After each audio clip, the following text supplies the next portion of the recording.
And we're back. Apologies about that. Let's see. Here we go. I'm so sorry.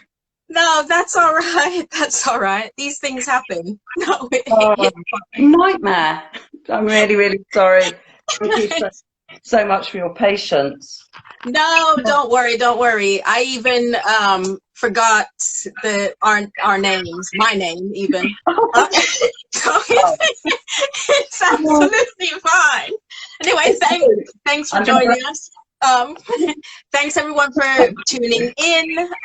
This is Hillary again, founder of FASHIONbytes platform. We're here to support education and what happens in real life. These interviews are our way to connect, collaborate, and share.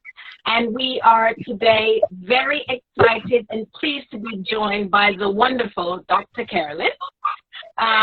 Please introduce yourself. Oh, hi. Thank you so much, Hillary. And huge apologies to you, especially, and to anybody who tuned in waiting for me to work out how to get onto this thing. I finally done it. So thank you for your patience, everybody. Yeah, I'm Carolyn Mair. I'm a professor of psychology for fashion. So I was promoted to that title when I was at London College of Fashion from 2012 to 2017. I'm now a consultant working with the fashion industry. Yeah, loving what I do and hoping to make the fashion industry, or at least help them, become more ethical and more sustainable. So yeah, that's me. Excellent. Thank you. Excellent. Right, so let's dive right in.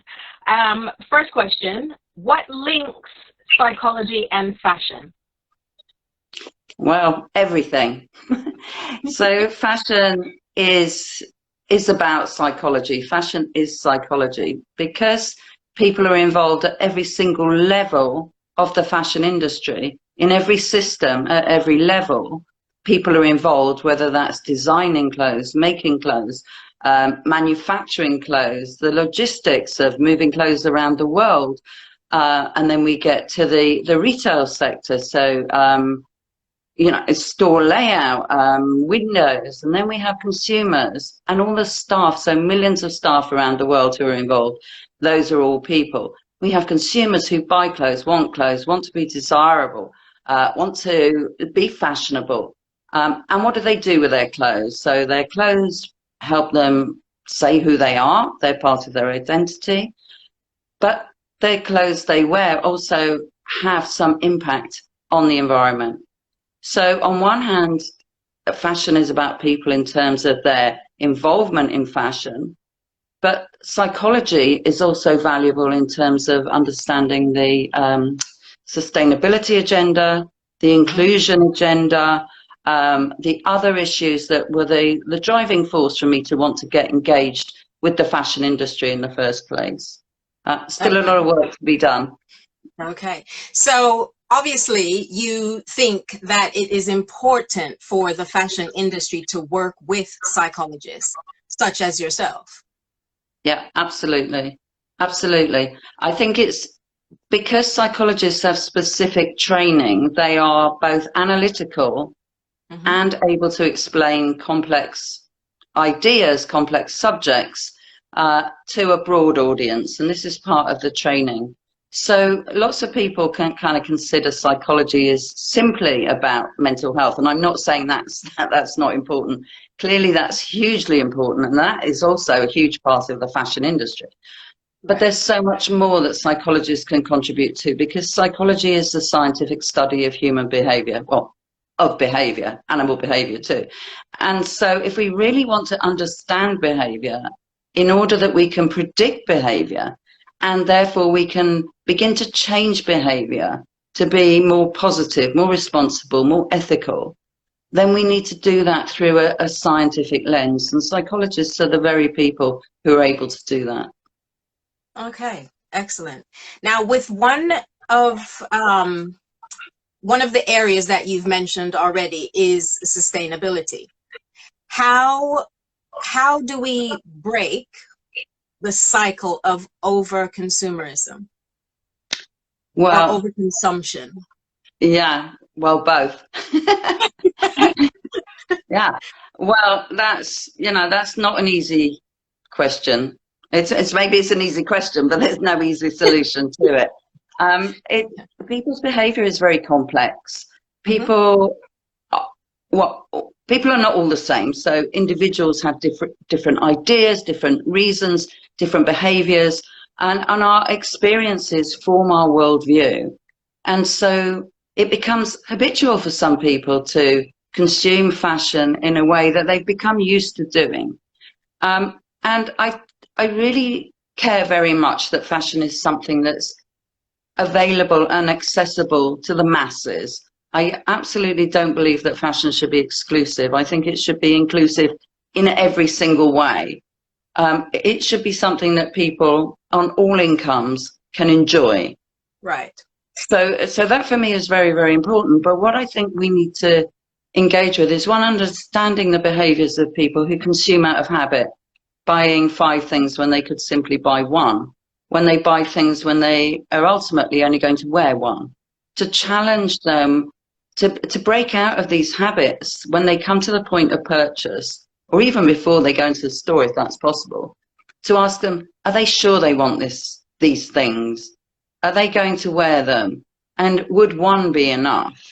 Right. And I think one way that could help people engage with that and actually take that behavior on board would be to say, well, what can you do with that money you're saving? Put it towards something you love, and not necessarily clothes. Put it towards a holiday, or do something different. I think we're all desperate for a holiday now. So do something with it. But I really don't think it's just the responsibility of the customers, the consumers. Right. I think brands have a huge responsibility here too, to, well, one, produce more on demand, to not produce so many collections so often. Right. I think this drive of when we just bought something and then a week later, 2 weeks later, the windows are changed with a beautiful new stuff that we can't resist. Yes. And this has to change. So there has to be a responsibility on both parts. So right. A huge part for the industry, for the brands, and an important part for individuals as consumers who may believe that it's just me, I can't make a difference, but cumulatively we can certainly make a difference. Just small steps. Yeah. Absolutely. That leads me to think about, of course, we're talking about the fashion industry, and how would you describe, or why is there a link between creatives and mental health? Okay, so it's an interesting relationship, and we have to really look at it. So when there is a relationship, a correlation between 2 variables, so if we say creative people, creative types, and mental health issues, then we don't know what's the cause and what's the effect. Okay, so we don't know if people with existing mental health issues or the propensity to develop mental health issues are attracted to the fashion industry because of the elements that it's expressive, and it's considered, whether it is actually in reality or not is a debatable point, but people consider the fashion industry to be very free, and that we can express ourselves within it, and that is very appealing to creative types, obviously.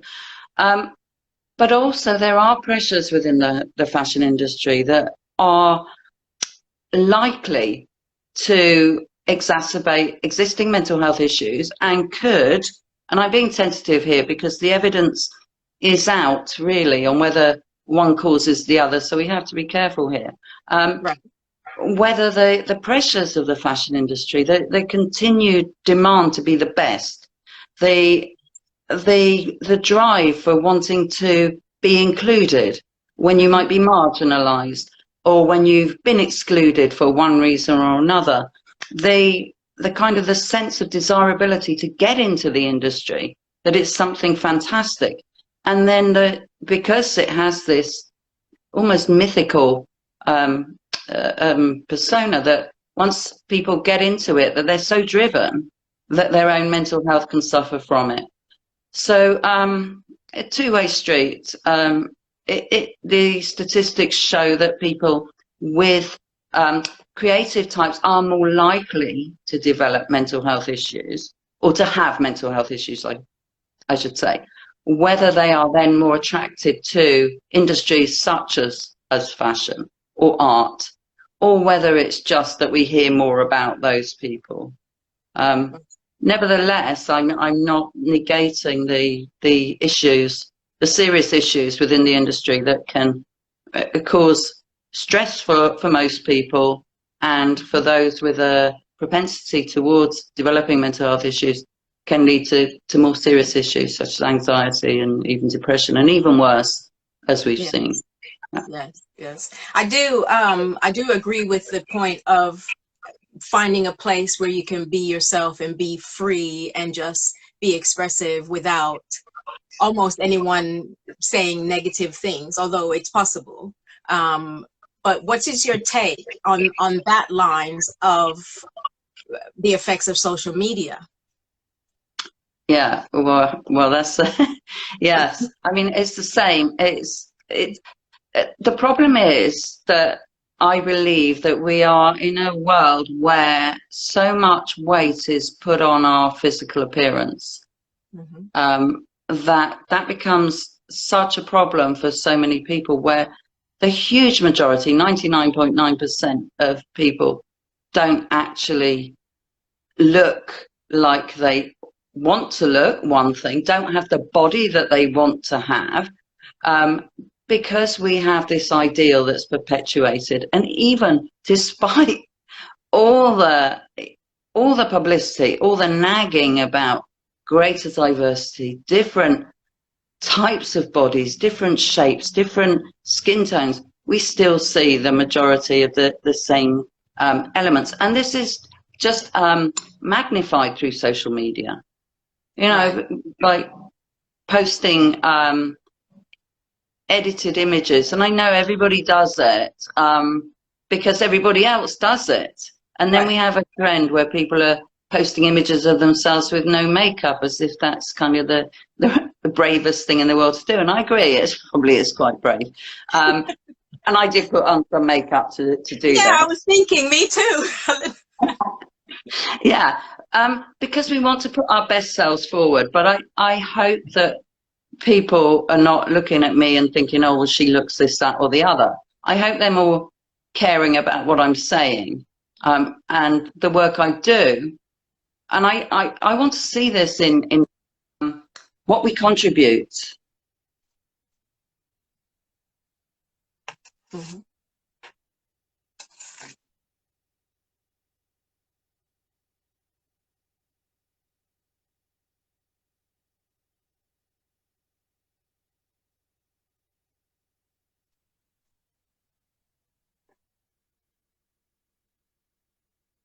There is a stall.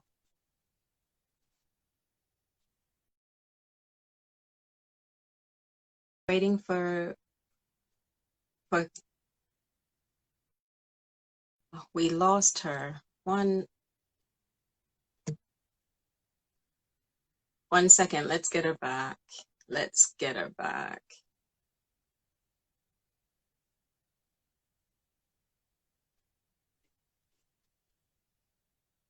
Hello. Hi. Sorry, I lost you there. I don't know what happened there. I don't think that was my fault. No, everything is happening today. It's absolutely fine. Oh, good. So what I wanted to touch on as well, with the current situation and the lockdown and isolation, how important is it to actually get dressed? Good question. It's important because it gives us a degree of control where we have very little control over other elements of our life at the moment.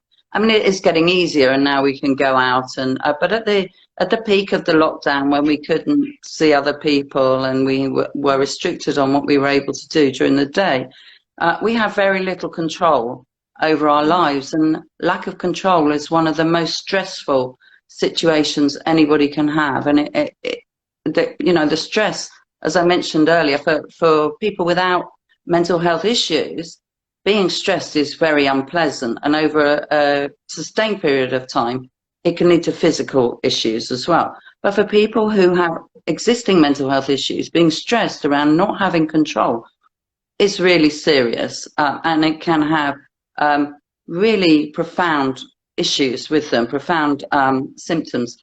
And so getting dressed is one way of taking control of our day, of enabling us to structure our day. It's also helpful because it enables us to separate out the night from the day, from being our usual selves, our functioning selves, to being our relaxing selves or our leisure time selves, to separate out. So for those of us who are fortunate enough to still have jobs and who are working from home, getting dressed really helps us separate out the time that we're working, and we switch off as if we would do if we were going to work, going to an office or wherever we work, and then coming home and separating out the work, the professional life from our own private life, personal life.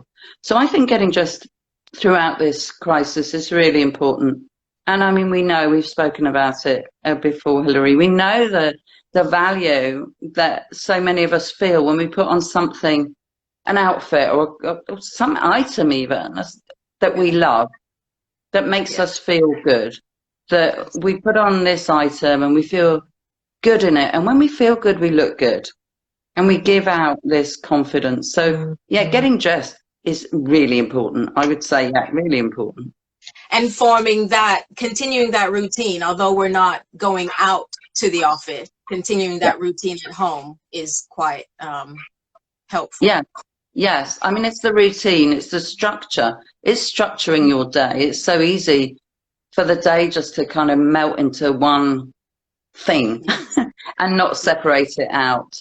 So having structure, getting dressed, one thing. I mean, taking time for yourself, really, really important. So, whether that's, showering, putting on your makeup, perhaps, giving yourself a pedicure, just kind of being kind to yourself, being self-compassionate is so important in times like this. And our clothes help us with that. Don't think that we should deprive ourselves of being kind to ourselves, especially now.